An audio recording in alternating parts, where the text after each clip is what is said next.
Hello and welcome to another edition of Toys from the Attic. For today's episode, I thought I'd be taking a look at Transformers Generation 1's Cosmos. So without further ado, let's take a closer look at this little guy.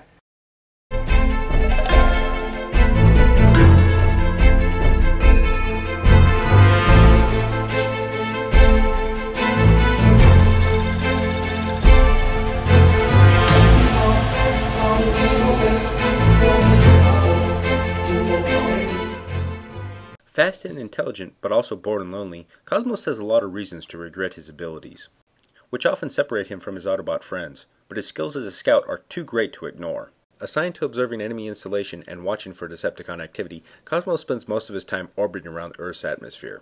Few of his Autobot allies are capable of flight, and even less have the ability to achieve escape velocity from the Earth's atmosphere. Every now and then, much to his delight, Cosmos is assigned the occasional trip to the Moon or even Cybertron, which thanks to the extra fuel reserves he carries, are trips he is easily able to make.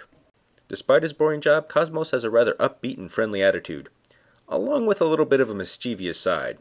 He's been known to hover past lone drivers on the road, or even zigzag through the night sky, giving humans a close encounter of the Cosmos kind. Also, who can forget that interesting accent of his? I guess anything is better than nothing. You pits.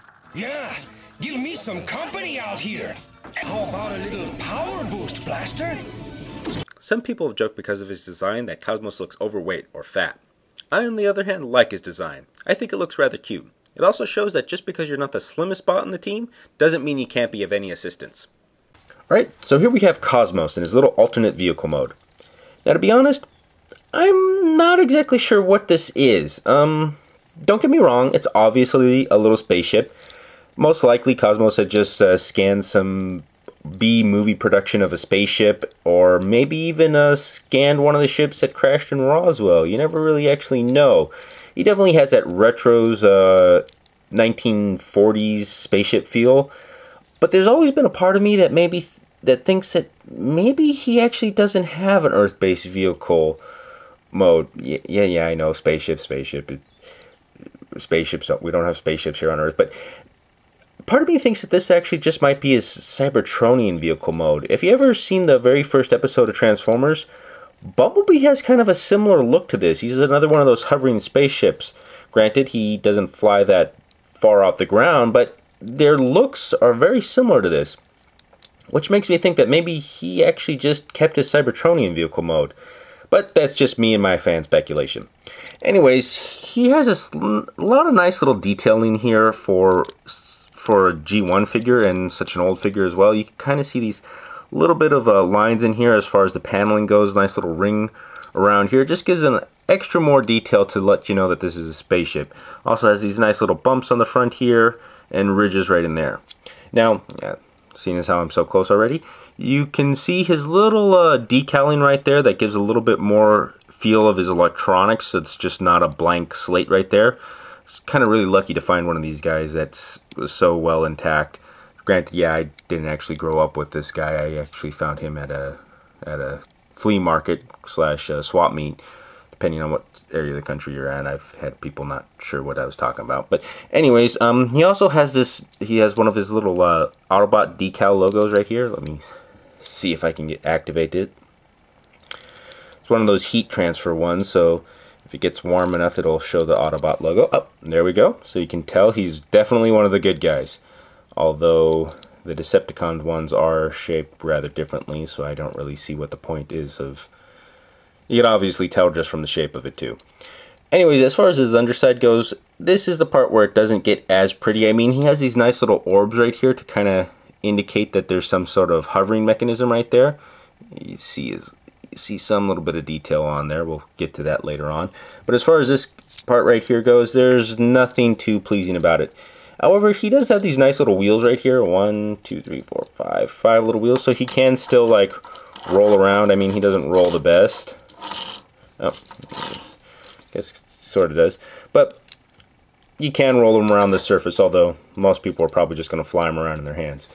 Anyways, to transform him, you take this little red spot up here, pull that up. It's going to be a little tight sometimes. And that's actually going to be his head. And you can kind of see some detailing in there, a little bit, hints of a visor and a little bit of a mouthpiece. It's very hard to tell with the yellow. A lot of the details get lost on this camera, especially because it's so small. But there is some detailing there. Later versions of him, they were able to sculpt in a little bit more to have it more well defined. Anyways, you pull his legs out like this. And just move his legs down and put his little feet down. Now you can stand him up if you want to. There you go. And now you just take these parts and start to rotate them. And as they rotate around, they will kind of start to rotate up into his shoulders. And there you have his little arms. And what were his little jet propulsion systems are now his hands, which also can double as lasers, if I'm not mistaken, from the show. It's been a while since I've seen it. And you have all these little nice detailing on the arms that turn into his arms. Now, he does kind of have this little bit of kibble that sticks out in the back here. Maybe gives him a feel that he has kind of a large rump, or maybe some sort of skirt that goes in the back. Granted, in the show, he's not the most sleekest or thin Autobot. He's kind of a little bit pudgy, and there's been a little bit of weight jokes as far as Transformers go. But anyways, I still think he's a neat and cute little Transformer. Stand him up right there. So, if anyone's a fan of this guy or a fan of the retro feel, I would definitely say snag him up or try to look for him, just because he's definitely in one of my top 10 lists of favorite Transformers. Anyways, this has been a look at Cosmos. Once again, thank you for watching. If you like what you've seen today, please feel free to subscribe, like, or leave a comment below in the comment section. Any advice for the show will be greatly appreciated. Who knows, something you suggest may appear on the show in the future.